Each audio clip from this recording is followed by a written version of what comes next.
Salut à tous et soyez les bienvenus sur la chaîne qui déboîte. Aujourd'hui on teste encore un jeu de construction. Et c'est pas fini parce que j'ai encore deux boîtes à ma droite, dont une qui est d'ailleurs un produit officiel SNK que j'ai très hâte de tester. Mais aujourd'hui on teste un objet en métal, ce n'est pas un Lego, c'est quelque chose, vous savez, qui fonctionne avec des petites vis, des petits boulons et qui donne toujours un objet absolument magnifique. Quel est l'insecte que vous redoutez le plus en cette période estivale? La guêpe. Vous savez, vous taillez votre haie tranquille, et puis il y avait un putain de nid de guêpe, et vous vous faites piquer, et vous êtes bien dégoûté. Et bien pour fêter cet événement dignement, on va assembler une guêpe métallique qui est magnifique, et qui en plus, semble-t-il, à l'arrivée devrait être lumineuse. J'espère que cet objet va rendre aussi bien sur les photos que quand je l'aurai fini moi.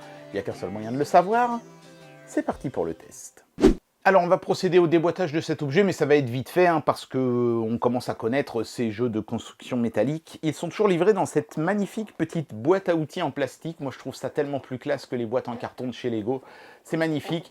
On a ici une photo de plusieurs de leurs modèles, et c'est sur le côté seulement ici qu'une étiquette indique ce qu'on va avoir dans la boîte. Donc ici, une Mechanical Wasp, ou une guêpe mécanique, voilà, et qui normalement, si j'en crois les photos du site, est lumineuse. Donc, eh ben, écoutez, oui, je vois déjà les éléments lumineux du packaging. Ça a l'air quand même assez conséquent. Jusqu'à présent, c'était souvent des toutes petites loupiottes avec des minuscules petites piles qui malheureusement n'avaient que 20-30 minutes d'autonomie, et donc après on était un peu embêté parce que retrouver des piles c'était pas évident. Là ça a l'air d'être des bonnes grosses piles comme on trouve facilement, d'ailleurs ils en ont fourni un petit lot, mais qu'on doit pouvoir changer plus facilement et sans que ça coûte une blinde. Ça c'est plutôt une bonne nouvelle. Il y a aussi, semble-t-il, du Chatterton qui est fourni. J'espère qu'on n'aura pas besoin de trop scotcher des trucs parce que ça j'aime pas trop. Le socle, évidemment, qui va servir pour ça. J'avais déjà testé, je crois, un poisson lumineux qui avait ce même socle. Les petits outils pour assembler. Moi, j'aime bien notamment le fait qu'à chaque fois, vous ayez un tournevis qui est pas pourri.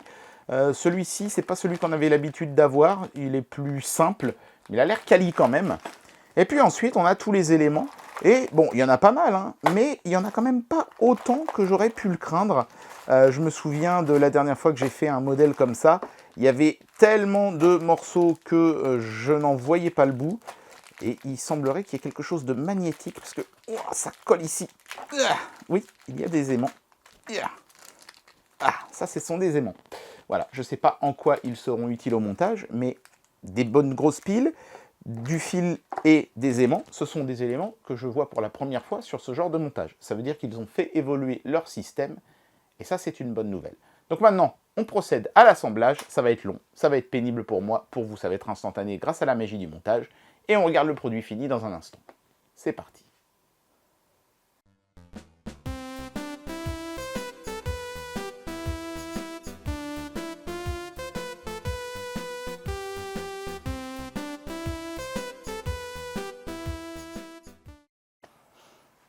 Et voilà le modèle entièrement assemblé. Enfin, entièrement, pas tout à fait. J'ai entièrement assemblé le modèle dans sa version standard, mais je n'ai pas intégré l'électricité, c'est-à-dire le contenu de ce sachet, dans le modèle. J'ai commencé, j'ai fait la portion électrique qui va dans le socle, mais quand j'ai vu qu'il allait falloir passer tous ces petits fils pas très jolis dans ce modèle qui est si joli, j'ai pas eu le cœur à faire en sorte qu'on voit des fils dans tous les sens et que ça donne un résultat assez moche finalement.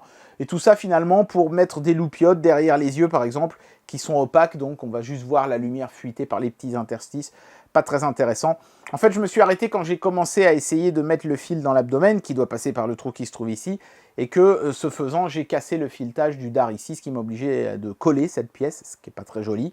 Et quand je me suis dit, ça risque de faire pareil pour les autres éléments, je laisse tomber, c'est pas la peine de tout déglinguer, juste pour mettre 5 pauvres loupiottes qui ne donneront pas forcément un effet extraordinaire. Donc mon conseil, achetez ce modèle dans sa version simple, évitez le modèle avec les lumières. Mais si vous vous sentez le courage de vous attaquer au modèle avec les lumières et que vous réussissez mieux que moi à le faire, je suis prêt, si vous êtes capable de me prouver que vous l'avez fait dans les règles, à vous offrir un petit cadeau. De la valeur, tiens, allons-y carrément, de cet objet. Donc, ça vaut le coup, vous pouvez littéralement vous rembourser l'objet si vous êtes capable de me montrer que vous êtes capable de le monter avec les fils et d'obtenir un résultat propre. Allez, je lance le défi. sur la chaîne. Voilà. Évidemment, il faudra prouver que c'est bien vous qui avez fait la vidéo aussi, hein. Sinon c'est trop facile d'aller prendre la vidéo de quelqu'un d'autre sur le web, hein, bande de petits malins. Mais sinon, à part ça, le modèle est magnifique, hein. Franchement. J'adore ce genre d'objets métalliques comme ça. En plus, j'aime beaucoup les insectes, ce sont des animaux que je trouve fascinants.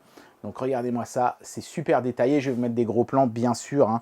Les ailes sont à peu près le seul truc qui, je pense, a été fait spécialement pour ce modèle, puisque tout le reste, c'est de la visserie qu'on pourrait trouver littéralement dans des magasins de bricolage. Et c'est ça qui est assez sidérant avec ces modèles-là, hein. C'est d'être capable comme ça de faire des choses aussi agréables à l'œil, avec des éléments, somme toute, assez insignifiants. C'est super classe, il n'y a rien à dire. Moi, j'aime beaucoup ce genre de truc. Je vais aller le mettre quelque part dans mon salon. Ça va encore faire râler ma femme parce que j'en ai déjà 12 des comme ça. Mais promis, ce sera certainement le dernier que je testerai sur la chaîne avant longtemps. Parce que ça prend du temps, hein, d'assembler un machin comme ça. Et c'est très difficile et très délicat. Le plus dur, ce sont les articulations des pattes, parce qu'il faut les serrer vraiment très fort pour que ça tienne. Et c'est pas forcément évident, puisque les éléments n'ont pas tous une taille constante. Mais une fois qu'on a réussi à comprendre ça, on obtient quelque chose d'absolument somptueux. Voilà, je vous mettrai des gros plans évidemment pour que vous puissiez voir tout ça dans le détail. Et bien voilà, c'était le test de cette magnifique guêpe mécanique, un des plus beaux modèles que j'ai jamais fait comme ça en insecte métallique. Elle est tout simplement splendide. Voilà, j'espère que cette vidéo vous aura plu, et moi je vous dis à très bientôt pour un prochain test. Allez, tchuss!